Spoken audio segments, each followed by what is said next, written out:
DGP போடலை, ரைட்டா? அவருக்கு டிஜிபி பற்றி எதனா தெரியுமா? அந்த பதவி என்னன்னு தெரியுங்களா? சட்டம் ஒழுங்கு பிரச்சனை சரியில்லைன்னு சொல்லி பேசுகிறார், பெண்களுக்கு பாதுகாப்பில் சொல்கிறாரு. பாலியல் சீண்டல் பற்றி அவரோட புரிதல் என்ன? போக்சோனா என்ன? அது வழக்கு தன்மை என்ன? எத்தனை வழக்கு நிலுவையில் இருக்குது? இதெல்லாம் எடுத்து யார் பேசணும்? இந்த நாட்டை இருக்கிறதுலே ரொம்ப ரொம்ப முக்கியம் சட்டம் ஒழுங்கு பிரச்சனை. விஜய் அவர்களே அவருக்கு கரூரில் பாதிப்புன்னப்போ என்ன சொன்னார்? காவல்துறை தன் வேலையை செய்யவில்லை அப்படின்னு. இவர் லேட்டாக போயிட்டு காவல்துறை மேலத்துக்கு பள்ளிய போட்டார். சரி, அந்த காவல்துறையில் எவ்வளோ ஓட்டம், எவ்வளோ உரசல், எவ்வளோ பிரச்சனை, எவ்வளோ பதவி காலம் வந்து போடாமல் இருக்குது, எவ்வளோ பதவி வேக்கண்ட்டாக இருக்குது, அந்த துறையினுடைய பிரச்சனைன்னா அந்த காவலர்களுக்கு விடுமுறை கிடைக்குதா, காவலர்கள் சந்தோஷமாக வேலை பார்க்குறாங்களா, காவலர்கள் சூசைடு எத்தனை பேர் பண்ணியிருக்கிறாங்க இவருக்கு தெரியுமா? இப்போ எனக்கு இதுதான் நாளைக்கு தலைப்புன்னா நான் அந்த தலைப்பில் வந்து உட்காந்து ப்ரிப்பேர் பண்ணி என்னால் போய் பேச முடியும். அந்த தன்மை இருக்குது. திடீர்னு உடனே வராது.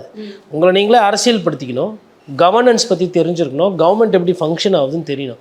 எதுவுமே தெரியாமல் நான் இவ்வளோண்டு பேசிட்டு நுனிநாக்கிலே அப்படியே 4 அரசியல் கட்சிகள் பேரை கூட ஃபுல்லாக சொல்ல மாட்டேன், பேசிட்டு நான் போயிடுவேன், நான் முதலமைச்சர் ஆகிடுன்னு சொல்கிறது.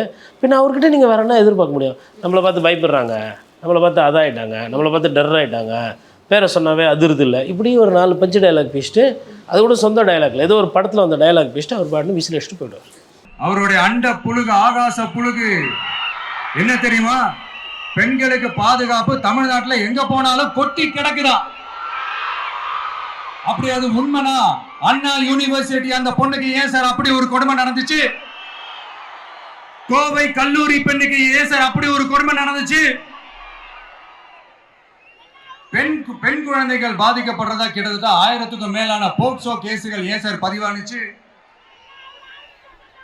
போதைப் பொருள் கலாச்சாரம் கண்ட்ரோலே இல்லாம அது பாட்டுக்கு தாறுமாற எங்கேயோ போய்கிட்டு இருக்கு. வயலன்ஸ் எல்லாம் தலைவிரிச்சு ஆடுது. அதுக்கு ஒரு ரீசெண்ட் எக்ஸாம்பிள் அந்த ரயில்வே ஸ்டேஷன்ல அந்த சிறுவர்கள் எல்லாரும் சேர்ந்து செஞ்ச அந்த சம்பவம். சட்டம் ஒழுங்கு சரியா இருந்தா ஏன் சார் இப்படி எல்லாம் நடக்குது? சட்டம் ஒழுங்கு சரியா இருக்கணும்னா முதல்ல தமிழ்நாட்டுக்கு ஒரு டிஜிபி வேணும் சார். எங்க சார் போனார் அவரு? எங்க அவரு? சும்மா இந்த ஆக்டிங் ஆபீசரை வச்சுக்கிட்டு அரசாங்கத்தை நடத்துனீங்கன்னா இப்படிதான் சட்டம் ஒழுங்கு சந்தி சிரிக்கும். முதல்ல தமிழ்நாட்டுக்கு ஒரு டிஜிபியை போடுங்க சார். அதுக்கப்புறமாச்சும் சட்டம் ஒழுங்கு சரியாகுதான்னு பார்ப்போம்.